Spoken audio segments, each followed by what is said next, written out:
usually start with a slide that says, power corrupts. PowerPoint corrupts absolutely.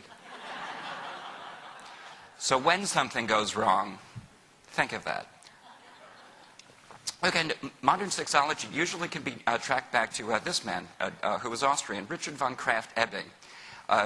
It was started by a book that he published, Psychopathia Sexualis, which was the first attempt to start to catalog the many different types of sexual peculiarities of the day.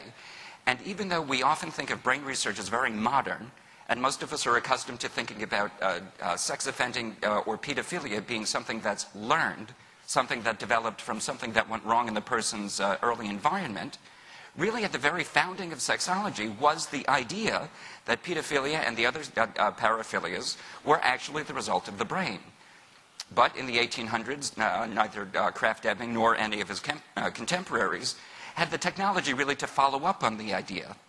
So the idea just kind of was very easily subsumed, well, I shouldn't say subsumed under, but instead was overtaken by Freudian ideas at the time, which did relate whatever was going on in a person's life and their behaviors to their early experiences.